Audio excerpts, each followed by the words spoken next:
الحمد لله نحمده ونستعينه ونستغفره ونؤمن به ونعوذ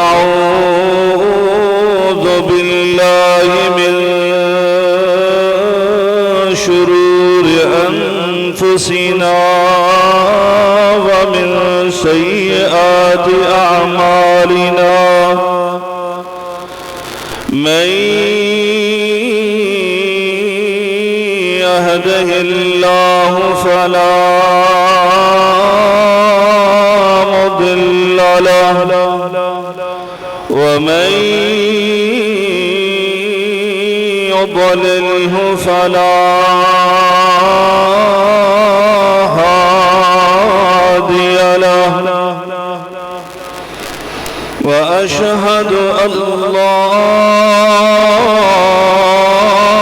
إله إلا الله وحده لا شريك له وواحد في ذاته وصفاته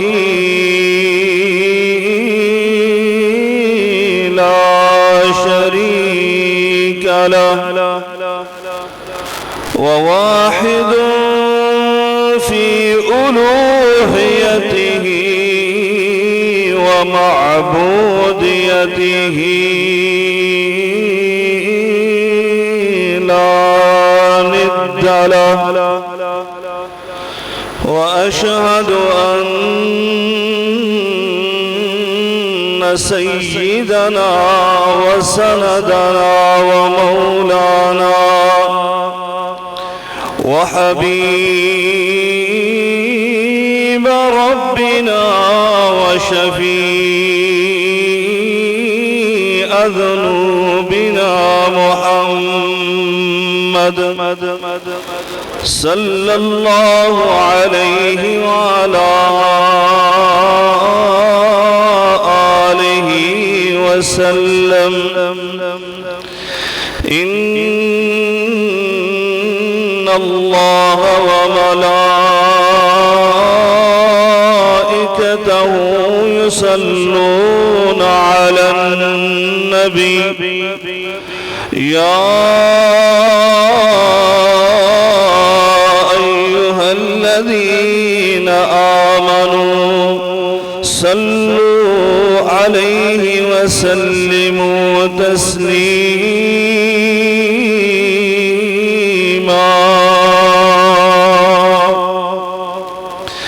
اللهم صل على محمد وعلى آل محمد كما صليت على إبراهيم وعلى آل إبراهيم إنك حميد مجيد اللهم بارك على محمد وعلى آل محمد كما باركت على إبراهيم وعلى آل إبراهيم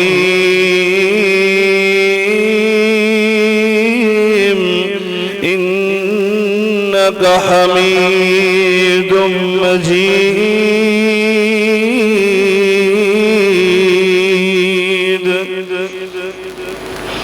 سبحانك لا علم لنا إلا ما علمتنا سبحانك لا علم لنا إلا ما علمتنا إنك أنت العليم الحكيم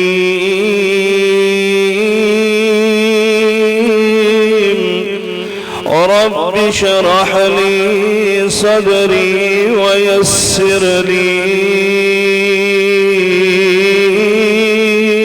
أمري واحلل عقدة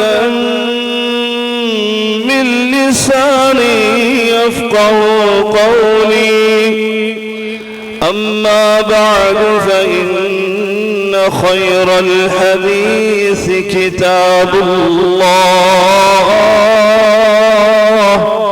وخير الهدي هدي محمد صلى الله عليه وعلى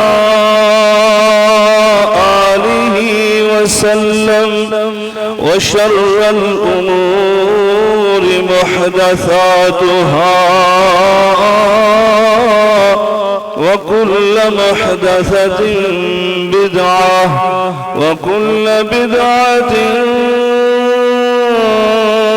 ضلالة وكل ضلالة في النار.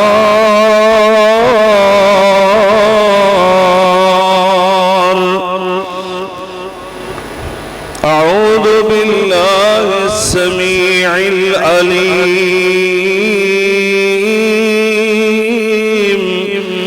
من الشيطان الرجيم. بسم الله الرحمن الرحيم.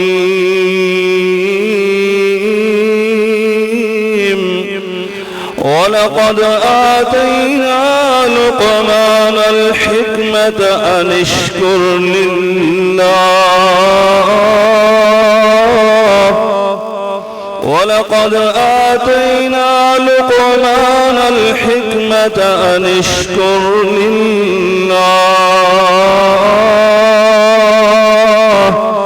ومن يشكر فإنما يشكر لنفسه ومن كفر فإن الله غني حميد.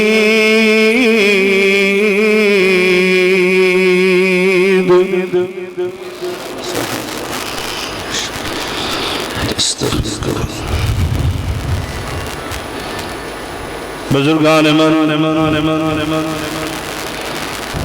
برادران ملت، قابل صد احترام میری ماں اور بہنوں،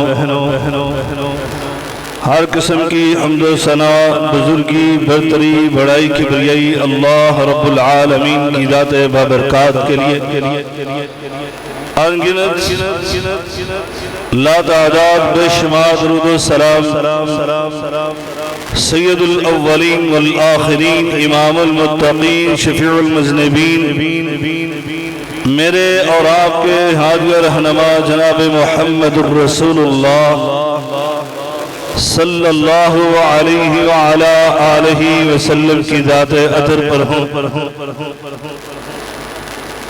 دوستو اور بھائیو، گزشتہ سے وسطہ خطبہ میں جب ہم نے فوج شدگان کے لیے ایصال ثواب کے حوالے سے گفتگو کی تھی، اس میں پہلا پوائنٹ اور پہلا نمبر یہ بیان کیا گیا تھا نیک اور صالح اولاد انسان کے فوت ہو جانے کے بعد وہ اس کے اجر و ثواب کا باعث بنتی ہے۔ یہ اولاد انتہائی قیمتی سرمایہ ہے، انتہائی قیمتی خزانہ ہے۔ اس کا اندازہ آپ اس بات سے لگا سکتے ہیں کہ قرآن مجید فرقان حمید میں اللہ کم الحاکمین نے اپنے انبیاء اور برگزیدہ پیغمبروں کی دعاؤں کا ذکر کیا کہ انہوں نے اپنے لیے اولاد کی دعا کی رب لا تذرنی فردا وانت خیر الوارثین رب حب لی من الصالحین. یعنی انبیاء کرام علیہم السلام اس اولاد کے لیے دعائیں کرتے رہے کہ یا اللہ اپنی جناب سے ہمیں نیک اور صالح اولاد عطا فرما دے. اور نبی کریم صلی اللہ علیہ وسلم نے اس کی اہمیت کو اس انداز سے بیان کیا تھا جو میں نے ابھی بتائی ہے کہ میرے آقا علیہ السلام نے فرمایا اذا مات ابن آدم انقطع عمل الا من ثلاث.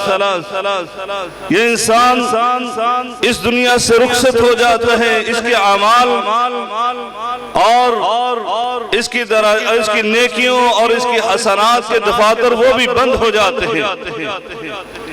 لیکن اگر اس نے اپنی زندگی میں 3 کام کیے ہیں، پیچھے 3 چیزیں چھوڑی ہیں، تو اس کی نیکیوں کے دفاتر بند نہیں ہوتے بلکہ کھلے رہتے ہیں.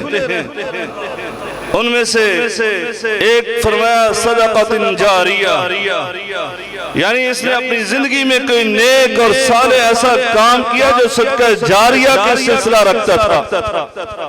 اسی طرح فرمایا او عالم ينتفع به، صاحب علم تھا، لوگوں کو علم کی باتیں سکھلاتا تھا، بتاتا تھا، جب تک ان کی بتائی ہوئی باتوں پر عمل ہوتا رہے گا اس وقت تک اس کو اجر و ثواب پہنچتا رہے گا. تیسری میرے آقا علیہ السلام نے یہی بات کی تھی او ولد صالح يدعو له، کہ یہ اپنے پیچھے نیک اور صالح اولاد چھوڑ گیا. یہ نیک اور صالح اولاد، یہ متقی اور پرہیزگار اولاد، کہ جب بھی کوئی نیک عمل کرتی ہے اس کا اجر و ثواب اس کے والدین کو بھی پہنچتے ہیں اور یہ اس کے لیے دعا بھی کرتے ہیں. دوستو اور بھائیو، یہ قیمتی سرمایہ، یہ قیمتی خزانہ، اس کی نشو و نما کیجئے، ان ہیروں کو تراشیے، ان کے مستقبل کی فکر کیجئے. جہاں ان کی دنیا کی فکر کرتے ہیں وہاں ان کی آخرت کی بھی فکر کیجئے. جہاں ان کے مستقبل کو آپ دنیاوی لحاظ سے روشن کرنا چاہتے ہیں وہاں دینی لحاظ سے بھی روشن کیجئے. کیوں؟ یہ اللہ رب العالمین کا قرآن، یہ قرآن مجید فرقان حمید اللہ کا یہ حکم اور آرڈر ہمیں سناتا ہے کہ جو اللہ نے اپنے ایمان والے بندوں کو حکم دیا، اور وہ حکم کیا ہے؟ اللہ تبارک و تعالی ارشاد فرماتے ہیں یا ایھا الذین آمنوا قوا انفسکم یا ایھا الذین آمنوا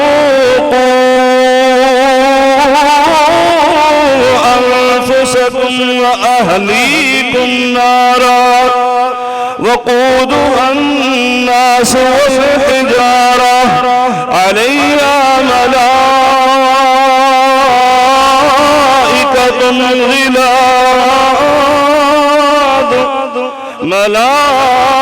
ملائكة غلاظ شداد لا يعصون الله ما أمرهم ويفعلون ما يؤمرون.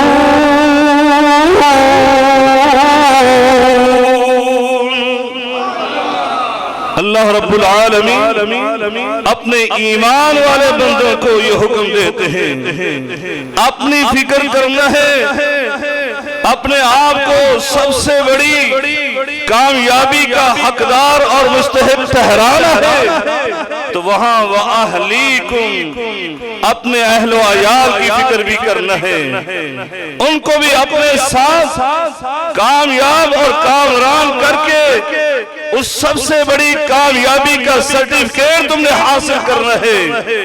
اس لیے ایمان والے، عقل مند، دانا، دانشمند، حکیم جو بھی صاحب عقل اور صاحب دانش انسان ہے وہ اللہ رب العالمین کے اس حکم پر وہ بہت اچھے انداز سے عمل کرتا ہے۔ اور آج میں جس حکیم اور دانا کی بات کرنا چاہتا ہوں دوست اور بھائیو، آپ حیران ہوں گے، وہ نبی نہیں ہے، وہ اللہ کے ایک برگزیدہ اور ولی، حکیم اور دانا انسان ہے، لیکن وہ دانا اور حکیم انسان اس نے اللہ کے اس حکم پر اس انداز سے، اس عمدہ اسلوب سے عمل کر کے دکھلایا۔ اللہ اکبر، کہ اللہ تعالیٰ کو وہ انداز اتنا پسند آیا کہ غیر نبی ہو کر اللہ نے اس کی باتوں کو اس زمین سے اٹھایا آسمان پر، بلکہ اپنے عرش پر اس کی باتوں کو لے کر گیا اور پھر وہاں سے قرآن بنا کر اس کائنات میں نازل فرما دیا۔ اللہ اکبر۔ اور آپ اس بات پر بھی حیران ہوں گے کہ اس نے اپنے اس قیمتی متاع، اس قیمتی سرمایہ اولاد، اس کی کس انداز سے تربیت فرمائی۔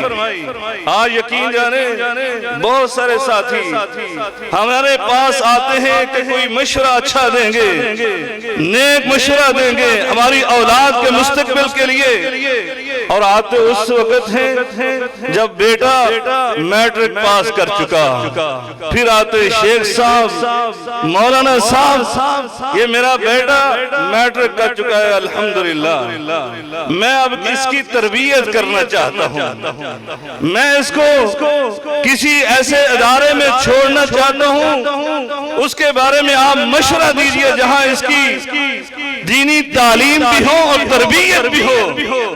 دوستو اور بھائیو، میں افسوس سے کہتا ہوں اگرچہ دیر آئے درست آئے کہ مصداق ہم ان کی حوصلہ شکنی نہیں کرتے، حوصلہ افزائی کرتے، لیکن آپ اس وقت آئے ہیں جب آپ بہت لیٹ ہو چکے ہیں، تاخیر سے آئے ہیں، اس لیے کہ اب یہ 15-16 سال کا نوجوان، اب اس کی عقل پختہ ہو چکی ہے، اب اس نے سکول میں 10 سال لگائے بلکہ اب تو 12 سال لگا لیے، اب اس نے وہاں جو سیکھنا تھا سیکھ چکا، اور جو آپ نے تربیت کرنا تھی وہ کر چکے، اب تو آپ بس اس کے لیے دعا ہی کریں کہ اللہ تعالیٰ اس کی تربیت اچھی کر دے، اس کو نیک اور صالح بنا دے۔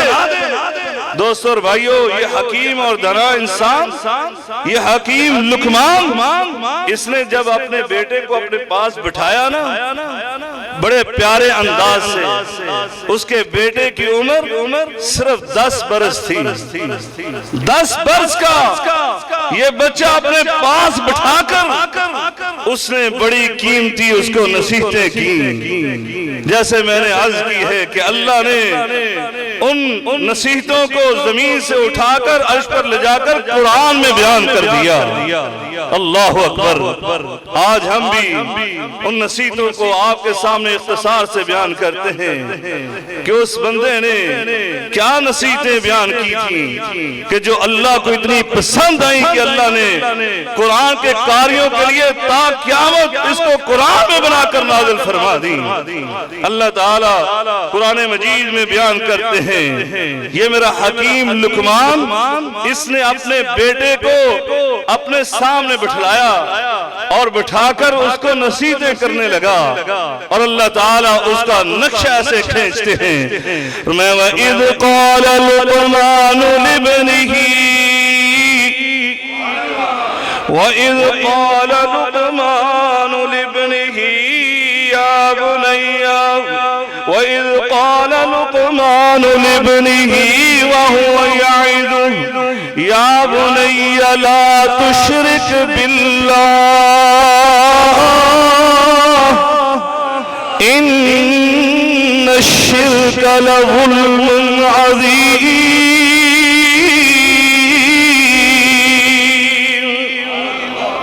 حضرت حکیم لقمان اپنے بیٹے کو لے کر بیٹھے ہیں اور اللہ رب العالمین فرماتا ہے وَهُوَ يَعِظُهُ، وہ اس کو واعظ کر رہی ہیں۔ آج تو وعد و نصیحت یہ سمجھی جاتی ہے کہ ممبر پر ہی کھڑے ہو کر وعد و نصیحت ہو سکتی ہے، لیکن قربان ہو جائیں اس دنا انسان پر کہ اپنے بیٹے کو لے کر اپنے سامنے بیٹھ کر اس کو وعد و نصیحت کرنا ہے۔ اور اللہ رب العالمین فرماتا ہے وَهُوَ يَعِظُهُ، اور اپنے بیٹے کو وہ وعظ و نصیحت کرنے لگے۔ اور انداز بھی دیکھیے گا کتنا پیارا انداز، میں یا بنی، اے میرے چھوٹے سے پیارے سے بیٹے۔ اللہ اکبر۔ دوستو اور بھائیوں، یہ انداز ہونا چاہیے۔ آج باپ گھر میں آتا ہے، عموماً یقین جانے بڑے فخر سے بہت سارے دوست و احباب یہ بیان کرتے ہیں، میں گھر میں جاتا ہوں، میرے بیٹے میری آواز سن کر چھپ جاتے ہیں، میری بیٹیاں ان پر میرا اتنا رعب ہے کہ میرے سامنے نہیں آتی۔ یہ اپنی صفت بیان ہو رہی ہے، یہ صفت نہیں ہے۔ دوستو اور بھائیوں، کہ آپ دروازہ کھٹکھٹائیں، اپنے گھر کی بیل کو بجائیں اور گھر والے آپ کے اندازے کھٹکھٹانے کو پہچان کر آپ کے بچوں کے سانس خشک ہو جائے۔ ایسے باپ نہیں ہوتے دوستو اور بھائیوں، باپ تو ایسے ہوتے کہ آپ نے دروازہ کھٹکھٹایا، آپ نے گھر کی بیل بجائی، آپ کے انداز کو سن کر گھر میں شور برپا ہو جاتا ہے۔ بابا جان آگے، ہمارے ابو جان آگے، آپ کے بچے آگے پیچھے آپ کے بھاگتے پھرتے ہیں، خوش ہو جاتے ہیں کہ گھر کی رونق دوبارہ ہو گئی، ہمارا باپ گھر میں آ گیا۔ دیکھیے یہ حکیم لقمان اپنے بیٹے کو بلا کر کتنے پیارے انداز سے کہتے ہیں یا بنی۔ یہ عربی کا اسلوب دیکھیے، تصغیر کے صیغے کے ساتھ، یا ابنی بھی کہہ سکتے تھے، یا غلام بھی کہہ سکتے تھے، یا ولدی بھی کہہ سکتے تھے، او میرے لڑکے، او میرے بیٹے، یہ بھی کہہ سکتے تھے۔ لیکن یہ اللہ کے برگزیدہ بندوں کی علامت اور صفت اور خوبی ہوتی ہے کہ وہ اپنی اولاد کو اس پیارے انداز سے مخاطب کرتے ہیں یا بنی، اے میرے پیارے سے بیٹے، اے میرے چھوٹے سے لاج درارے، اے میری آنکھوں کے تارے، بیٹھ، آج میں تجھے قیمتی باتیں بتانے لگا ہوں، اور سب سے بڑی قیمتی بات عقائد کی بات کی، عقیدہ کی اصلاح کی۔ آج ہمیں دنیا جہان کا فکر ہوتا ہے، اگر کوئی اچھا باپ ہے وہ اس کی سکول کی تعلیم کے بارے میں پوچھے گا، اپنے بیٹے کو اپنی بیٹی کو وہ اس لحاظ سے گفتگو کرے گا، کبھی بٹھا کر یہ باتیں بھی کیا کریں۔ یہ سب سے پہلی نصیحت اپنے بیٹے کی آخرت کی فکر بھی ہے۔ دنیا کو اس انداز سے گزارنا، عقیدہ توحید پر، یہ عقیدہ توحید سکھائی جا رہا ہے، اور بلکہ دنیا بھی اسی کی ہے جو عقیدہ توحید پر چل کر گزارتا ہے۔ یقین جانے علامہ اقبال نے سچ کہا تھا، یہ ایک سجدہ جسے تو گھرا سمجھتا ہے، ہزار سجدوں سے دیتا ہے آدمی کو نجات۔ اگر تم اپنے اولاد کو، اپنے بچوں کو، اپنی بیٹیوں کو، اپنے بیٹوں کو ایک اللہ کے در پر لاؤ گے تو یقین جانو وہ در در کی ٹھوکریں کھانے سے محفوظ ہو جائیں گے، وگرنہ آپ کی زندگی میں اور آپ کے اس دنیا سے رخصت ہو جانے کے بعد وہ در در کی ٹھوکریں کھاتے رہیں گے. جب بھی تکلیف آئے گی، جب بھی مشکل آئے گی، جب بھی ضرورت پڑے گی، جب بھی ان کو کسی حاجت کی ضرورت ہوگی، وہ لوگوں کے کہنے پر کبھی اس کے در پر، کبھی اس کے در پر، کبھی اس کے در پر. اس لیے حکیم لقمان اپنے بیٹے کو بٹھا کر سب سے پہلی نصیحت یہ کہتے ہیں، اے میرے بیٹے، اللہ وہ تیرا خالق ہے، اس کے ساتھ شرک نہ کرنا. اللہ اکبر. اور بلکہ کیا کہا ان شرک لظلم عظیم. بیٹا یہ شرک جو ہے یہ کائنات میں سب سے بڑا ظلم ہے. بڑے بڑے ظلم ہیں، بڑے بڑے جرم ہیں، لیکن اس کائنات میں سب سے بڑا جرم وہ یہ ہے کہ تو اپنے خالق اور مالک کے ساتھ کسی کو شریک بنا دے، کسی کو اس کا ند بنا دے. سیدنا عبداللہ بن مسعود رضی اللہ تعالی عنہ میرے آقا کی خدمت میں آئے اور آ کر وہ کہتے ہیں، سألت رسول اللہ صلی اللہ علیہ وسلم، میں نے اپنے آقا سے یہ سوال کیا، اے اللہ کے رسول، ایو الذنب اعظم، سب سے بڑا گناہ اس کائنات میں کون سا ہے؟ میرے آقا علیہ السلام نے زبان نبوت کو جنبش فرمائی، فرمایا ان تجعل للہ ندا وہو خالقک. وہ اللہ تیرا خالق ہے، وہ اپنے خالق کے ساتھ کسی تو اور کو شریک بنا دے. یہ سب سے بڑا گناہ، یہ سب سے بڑا گناہ. اسی لیے میرا اللہ رب العالمین قرآن مجید فرقان حمید میں اس گناہ کی بڑائی کو بیان کرتے ہوئے اللہ تعالیٰ نے تو حد کر دی. اللہ تعالیٰ اپنے نبی کریم رؤوف الرحیم صاحب قرآن پیغمبر آخر الزمان کو مخاطب کر کے کیا فرماتے ہیں، وَلَقَدْ أُوحِيَ إِلَيْكَ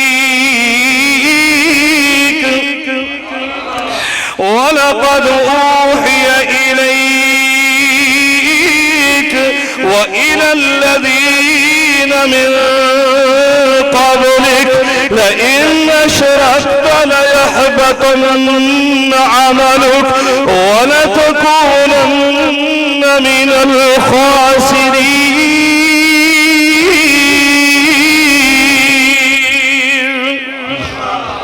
اللہ رب العالمین اپنے نبی کریم رؤوف الرحیم کو مخاطب کر کے فرماتے ہیں، اے میرے نبی کریم، اے میرے صاحب قرآن پیغمبر آخر الزمان نبی، اے میرے سردار ولد نبی، سن لیجئے، ہم آپ کی طرف وحی کر رہے ہیں، اور یہ وحی وہ وحی ہے جو صرف آپ کی طرف نہیں کی جا رہی بلکہ آپ سے قبل انبیاء کی طرف بھی ہم نے یہ وحی کی تھی. اللہ اکبر.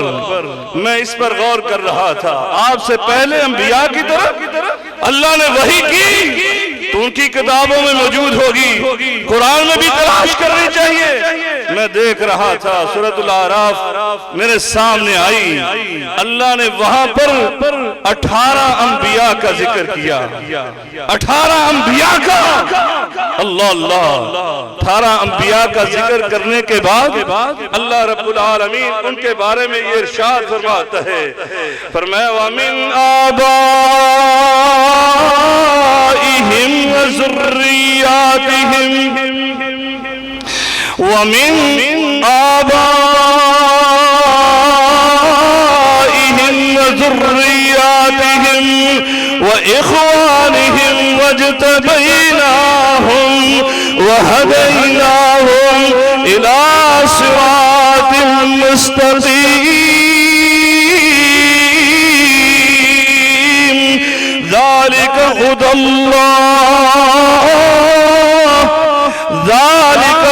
اللَّهِ يَهْدِي بِهِ مَن يَشَاءُ مِنْ عِبَادِهِ وَلَوْ أَشْرَكُوا لَحَبِطَ عَنْهُمْ مَا كَانُوا يَعْمَلُونَ.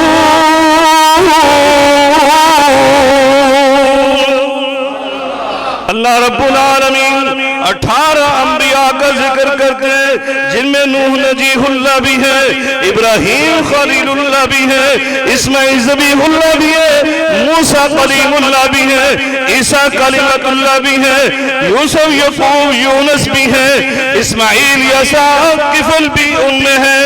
اللہ اللہ اللہ 18 انبیاء کا تذکرہ کرنے کے بعد پھر یہ فرماتا ہے وَمِنْ آبائِهِمْ وَذُرِّيَّاتِهِمْ، ان انبیاء کے آباء و اجداد اور ان کی اولاد کو وَإِخْوَانِهِمْ اور ان کے بھائیوں کو وَاجْتَبَيْنَاهُمْ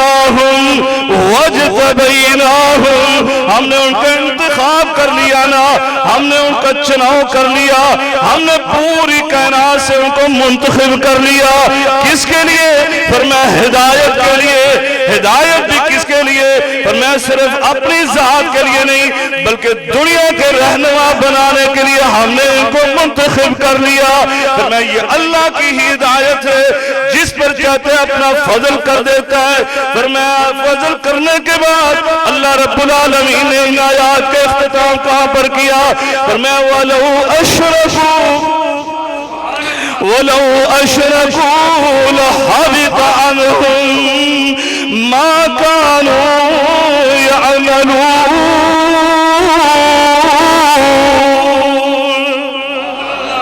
اگر یہ انبیاء کرام، ان کے آباء و اجداد، ان کی ذریات، ان کی اولاد، ان کے بھائی جن کو ہم نے نبوتوں کے تاج پہنا دیے، فرمایا اگر یہ بھی شرک کریں گے نا، جو کہ توحید کی دعوت لے کر آئے، لیکن اللہ عقیدہ توحید کو واضح کرنا چاہتا ہے۔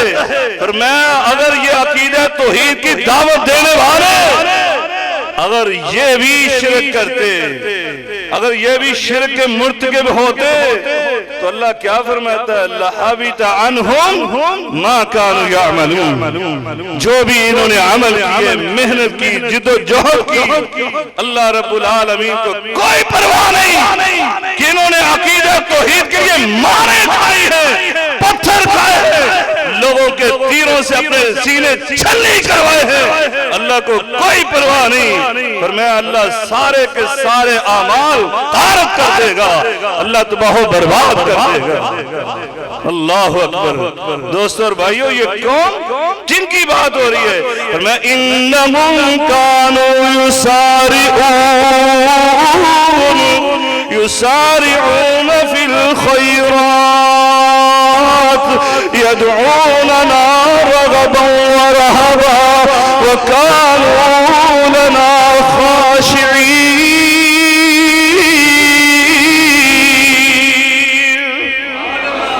یہ ان انبیاء کی بات ہو رہی ہے جو انبیاء نیکیوں میں بڑھ چڑھ کر حصہ لینے والے۔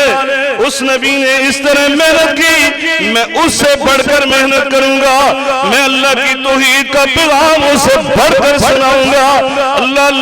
اللہ کا قرآن فرماتا ہے یسارعون فی الخیرات، نیکیوں میں سبقت کرنے والے، نیکیوں میں ایک دوسرے سے آگے بڑھ جانے والے۔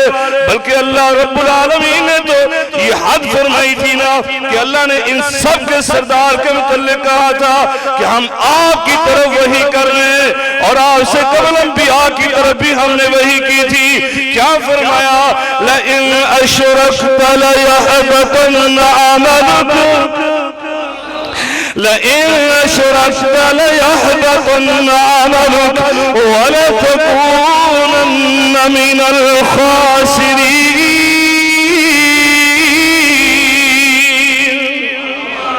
اے میرے صاحب قرآن، پیغمبر آخر الزمان، پیغمبر، ہم نے اس کائنات میں بھیجا آپ کو شمس الضحیٰ، بدر الدجا، واریہ بطحا، نور الہدا، خیر الورا، سید الشافعین، سید القائمین، سید الراکعین، سید الساجدین، سید الصائمین، سید الذاکرین، سید العابدین بنا کر، بلکہ سید ولین، سید الآخرین بنا کر بھیجا۔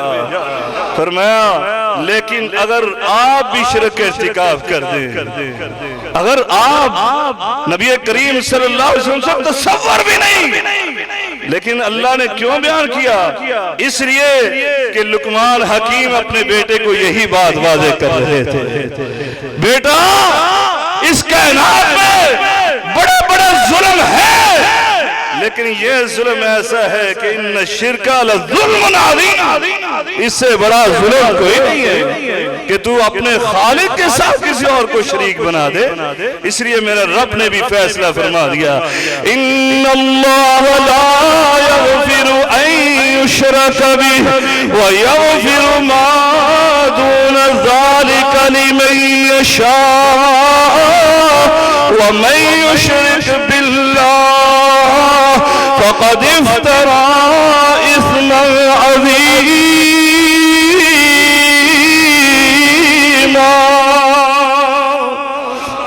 اللہ رب العالمین فرماتا ہے بندے بڑے بڑے گناہ کر کے میرے پاس آئیں گے، لیکن میں ان کا خالق ارحم الراحمین اللہ، میں ان کے گناہوں کو معاف کرنے پر آؤں تو سمندر کی جھاگ کے برابر بھی گناہوں کو معاف کر دوں، بلکہ زمین و آسمان کے خلا کو پر کرنے والے ہوں ان گناہوں کو بھی معاف کر دوں۔ پر میں لیکن سنو نا میرے بندو، میری رحمت اتنی وسیع، لیکن سن لو اگر جو میرے پاس آئے گا شرک کا ارتکاب کر کے آئے گا نا، میں اس کو معاف نہیں کروں گا، میں اس کو نہیں معاف کروں گا کہ وہ میرے ساتھ شرک کر کے آیا۔ میں نے اس کو سر سے لے کر پاؤں تک نعمتیں عطا کر دی تھی، ایک ایک سانس وہ اتنا قیمتی اور اتنا اللہ کا قیمتی انعام ہے کہ جس کا اندازہ نہیں لگا سکتے۔ جو بیماروں سے پوچھو جن کا سانس مشکل ہو رہا ہے، ان سے جا کر پوچھو کہ یہ جو قیمتی سانس آسانی کے ساتھ آکسیجن تمہیں ملی ہوئی ہے اور آرام سے سانس لے رہے ہو، یہ میرے رب کا کتنا بڑا انعام ہے۔ اللہ اکبر۔ دوستو اور بھائیو، اس لیے حکیم لقمان سب سے پہلے اپنے بیٹے کو یہ نصیحت کر رہے ہیں۔ آگے چلیے، اس پر بڑی باتیں ہو سکتی ہیں لیکن وقت ساتھ نہیں دیتا، میں دوسری نصیحتوں کی طرف آتا ہوں۔ اللہ رب العالمین نے لقمان حکیم کی دوسری نصیحتوں کو بیان کیا، اور یہ نصیحت، ہر نصیحت ہی بڑی قیمتی۔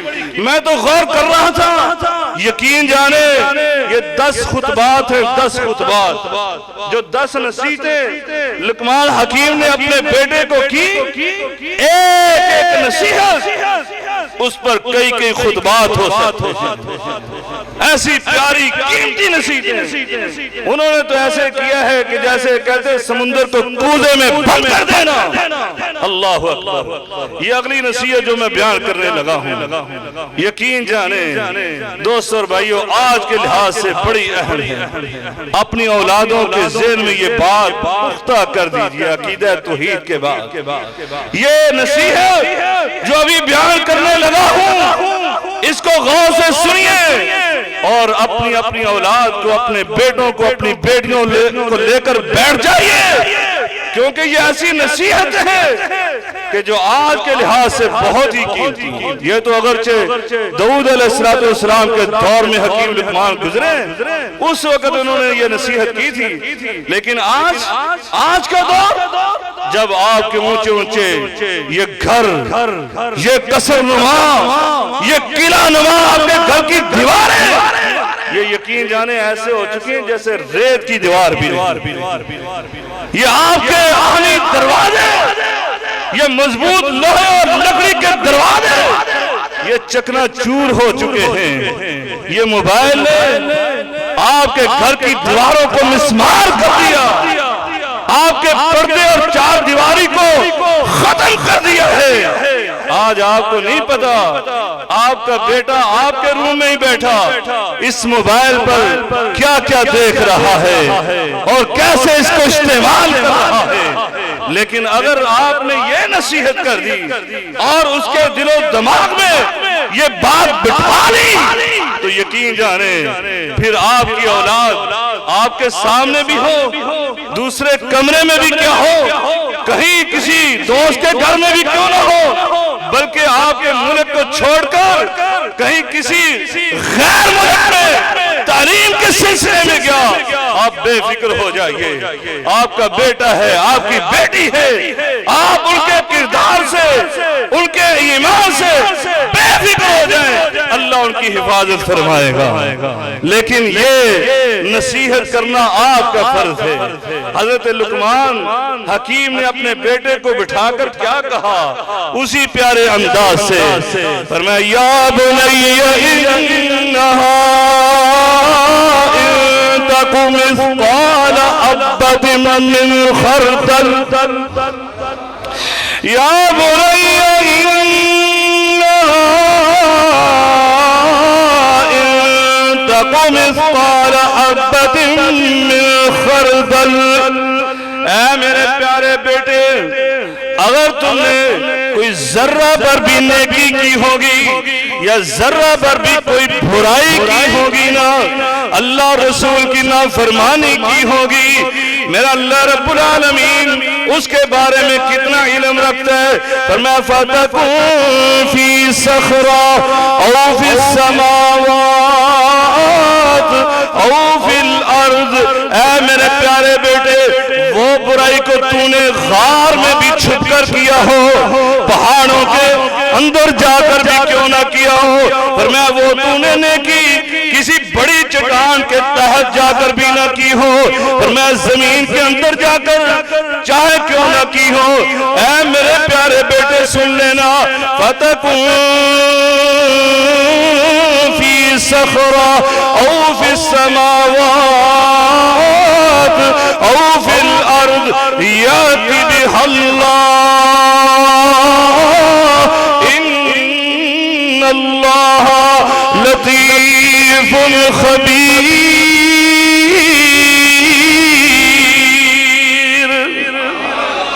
اے میرے پیارے بیٹے، وہ برائی زمین کی تہ میں بھی چھپ جائے نا، آسمان کی بلندیوں میں پہنچ جائے، رات کے اندھیروں میں برائی کی، تنہا تم نے برائی کی نا، فرمایا میرا رب وہ ہے لطیف خبیر، وہ ایسا باریک بین ہے کہ ایک لمحے کی برائی وہ بھی تیرے سامنے کل اللہ رب العالمین لے کر آ جائے گا، اور کس انداز سے لے کر آئے گا، وَنَضَعُ الْمَوَازِينَ الْقِسْطَ لِيَوْمِ الْقِيَامَةِ فَلَا تُظْلَمُ نَفْسٌ شَيْئًا وَإِن كَانَ مِثْقَالَ حَبَّةٍ مِّن خَرْدَلٍ أَتَيْنَا بِهَا وَكَفَىٰ بِنَا حَاسِبِينَ۔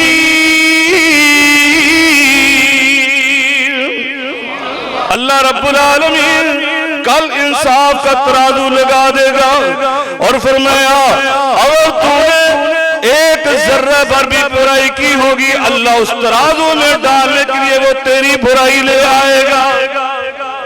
دوستو اور بھائیوں، جب یہ نصیحت، یہ تقوی، یہ خشیت الہی، یہ اللہ کا ڈر اور خوف، اللہ کی محبت، کیونکہ تقوی کا معنی صرف ڈر اور خوف نہیں، اللہ کا پیار، اللہ کی محبت، اللہ سے ملاقات کا شوق، یہ سب تقوی کے اندر آتا ہے۔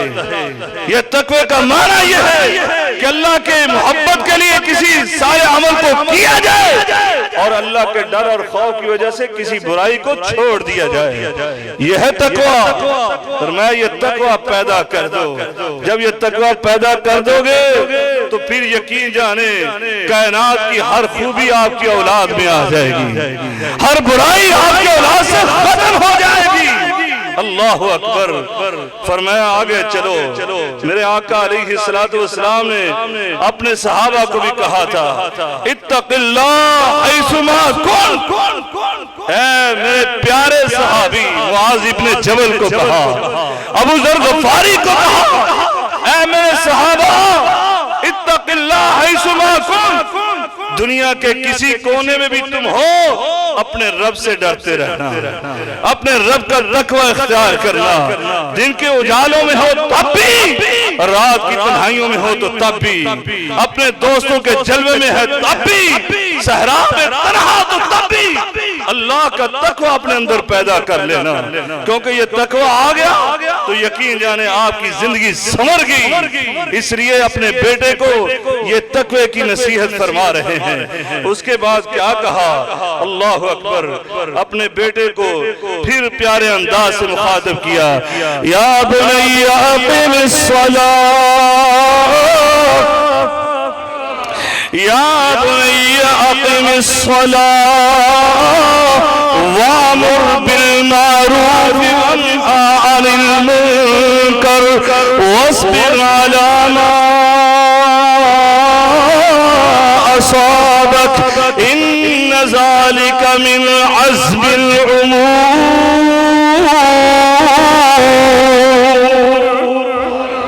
اے میرے پیارے بیٹے، ایک نصیحت اور ہے کہ نماز پڑھنا۔ اللہ اکبر، آج آپ کو بڑی فکر ہے اس بیٹے کے ٹیوشن جانے کی، سکول سے چھٹی نہ کروانے کی، لیکن کبھی یہ بھی پوچھ لیا کرو آج نماز پڑھی کہ نہیں پڑھی؟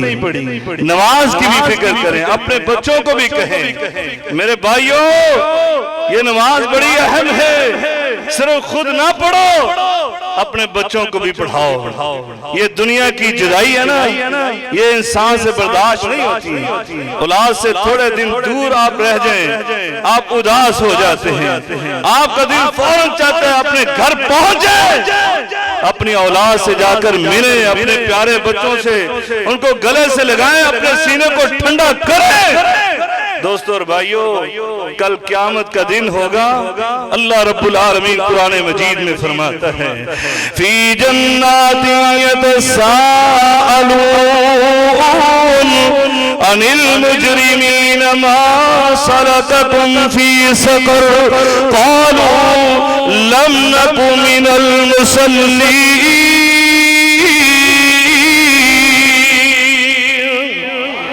جنتی جنت میں چلے گئے، جہنمی جہنم میں چلے گئے۔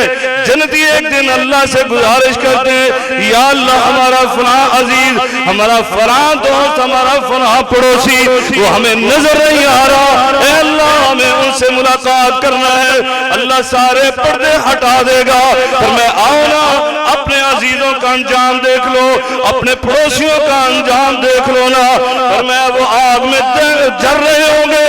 اللہ رب العالمین ان کو اجازت دے گا ذرا مکالمہ کر لو نا، ان سے باتیں کر لو، ان سے پوچھو کیا بات ہے، کس وجہ سے جہنم کا ایندھن بن گئے۔ اللہ تعالیٰ کی اجازت سے سوالات ہوتے ہیں اور جہنمی سب سے پہلا جو جواب دیتے ہیں نا، سنو وہ کیا ہے، یہ کافر نہیں ہے کیونکہ کافروں پر نماز نہیں ہے۔ یہ کیا کہتے ہیں، یہ آپ کے عزیز، آپ کے وہ رشتہ دار جو نمازیں نہیں پڑھتے، وہاں پر یہی جواب دیں گے۔ سب سے پہلا جواب لم نکو من المصلین،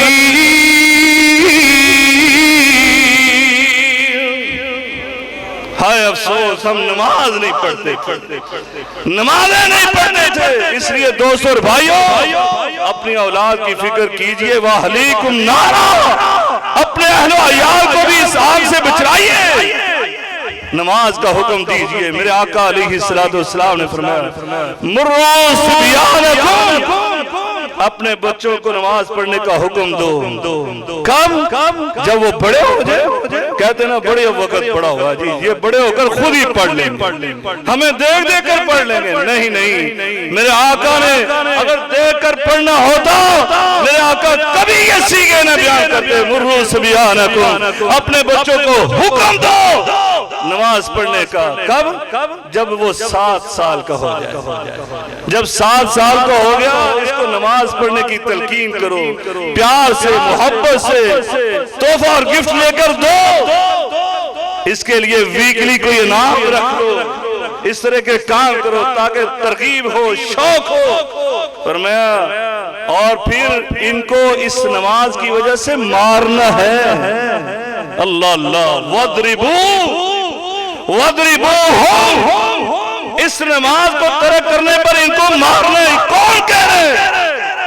محسن انسانیت رحمت للعالمین اللہ جو کائنات میں سب سے بڑے مشفق شفقت کرنے والے وہ رسول کہہ رہے ہیں کہ اپنے بچوں کو مارو کب؟ جب یہ 10 سال کا ہو جائے، اس نماز کے ترک کرنے پر۔ دوستو اور بھائیو، اس لیے اپنے بچوں کو یہ نصیحت کیجئے، ان کو ترغیب دلائیے۔ یہ 10 سال کا بچہ ہے، لقمان حکیم اس کو بٹھا کر یہ نصیحتیں کر رہے، اور پھر ان کو داعی بنائیے، مبلغ بنائیے۔ جب نمازی بن جائے پھر اس کے بعد اس کو کہو کہ یہ خود نمازی نہیں صرف بننا بلکہ اپنے دوستوں کو بھی بنانا۔ وَأْمُرْ بِالْمَعْرُوفِ وَانْهَ عَنِ الْمُنْكَرِ، یہ فریضہ بھی تم نے انجام دینا ہے، نیکی کا حکم دینا ہے، برائیوں سے روکنا ہے۔ ہم کیا کہتے ہیں اپنے بچوں کو بٹھا اگر کوئی اچھا والد ہے نا، عموماً میں نے دیکھا وہ نصیحت پتہ کیا کرتے ہیں، باہر کوئی معاملہ ہے، بیٹا تمہیں کیا لینا دینا ہے، تم چپ کر کے خاموشی سے گزر جاؤ، تمہیں کیا اس سے لینا دینا ہے، تم نہ کسی کو کچھ کہو، نیکی کی بات، نیکی کا کام خود کرو لیکن چھوڑو اس کو، اس نے اپنی قبر میں پڑھنا ہے، تم نے اپنی قبر میں پڑھنا ہے۔ ایسے کہتے یا نہیں کہتے؟ ہاں جی، اگر یہی معاملہ ہوتا نا تو یہ 1,24,000 کم و بیش انبیاء کا سلسلہ نہ ہوتا جو جہاں لگا رہنے دو۔ ایسی بات ہوتی نا تو اللہ کبھی بھی یہ اپنے انبیاء کو یہاں نہ بھیجتا اور پتھر نہ ان کو پڑواتا، وہ پتھر نہ کھاتے۔ دوستو اور بھائیوں، میں کہتا ہوں کسی معاشرے کے لیے تباہی کے لیے یہی کافی ہے کہ اس کے اچھے لوگ خاموش ہو جائیں، وہ چپ سادھ لیں۔ ہمیں کیا ہے، جہاں کوئی لگا رہنے دو۔ یہ اس معاشرے کی تباہی کے لیے کافی ہے کہ اس کے اچھے لوگ اچھی باتیں نہ بتلائیں، برے لوگ کھلے عام پھریں اور برائی کو پھیلائیں، اور اچھے لوگ وہ اپنے منہ کو بند کر لیں۔ نہیں، ایسا کام نہیں کرنا۔ کیوں؟ کنتم خیر امہ اخرجت للناس تأمرون بالمعروف وتنهون عن المنکر وتؤمنون باللہ۔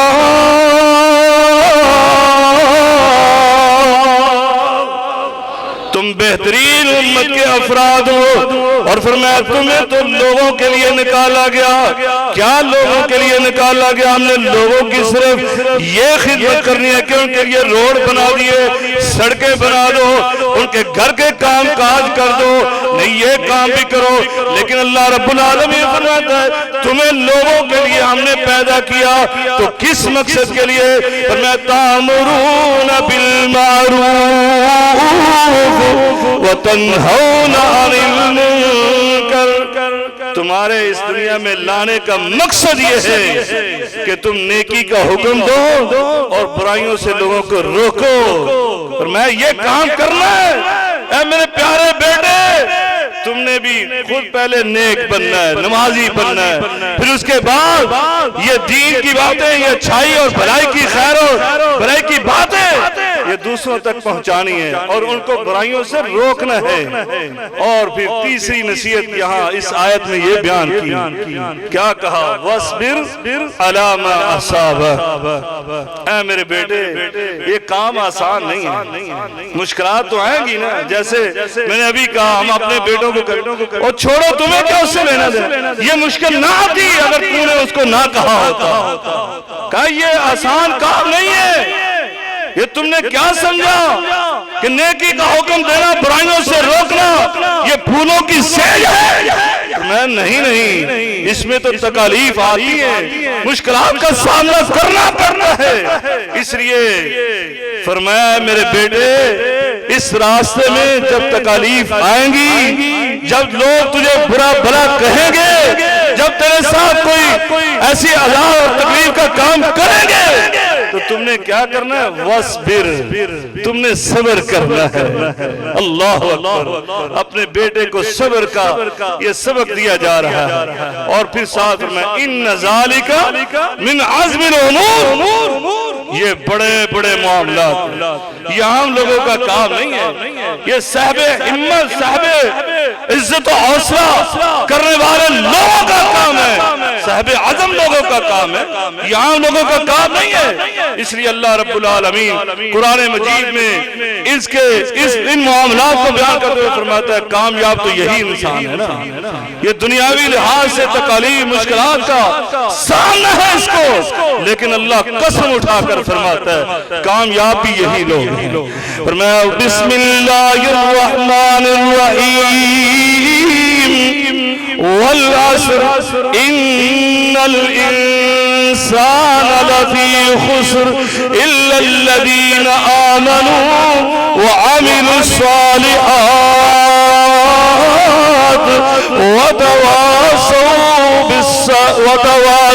بالحق وتواصوا بالصبر۔ اللہ رب العالمین وقت کی قسم اٹھا کر فرماتے پوری کی پوری انسانیت خسارے میں ہے، نقصان میں ہے، چاہے یہ بڑے بڑے محلات کے مالک بن گئے، یہ پراپرٹی جائیداد کے مالک بن گئے، یہ زمیندار بن گئے، یہ صاحب مال و دولت بن گئے۔ اللہ رب العالمین فرماتا ہے میں قسم اٹھا کر تین تاکیدوں کے ساتھ یہ کہہ رہا ہوں، تین یقین کے ساتھ کہہ رہا ہوں، ان الانسان لفی خسر، یہ ساری کی ساری انسانیت نقصان میں ہے، گھاٹے میں ہے۔ فرمایا صرف چار خوبیوں والا یہ کامیاب ترین انسان کون ہے؟ جو ایمان لے آیا، نیک عمل کیے، اور پھر یہ نیکی اپنے تک محدود نہیں رکھی، وَتَوَاصَوْا بِالْحَقِّ، یہ حق کی دوسروں کو وصیت بھی کرتا ہے۔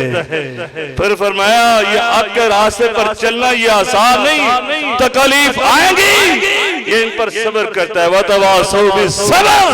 بلکہ کوئی ساتھی آ کر کہتا ہے جی میں نے اس کو یہ کہا، اس نے مجھے یہ کہا، مجھ سے برداشت نہیں ہو رہا، تو یہ آگے سے کہتا ہے نہیں میرے بھائی صبر کرو، یہ راستہ انبیاء کا ہے، اور یہ پرتکلف اور پرتعیش نہیں ہے، بلکہ یہ تو کٹھن بڑا ہی معاملہ خطرناک ہے، اس میں تو کانٹے ہی کانٹے ہیں۔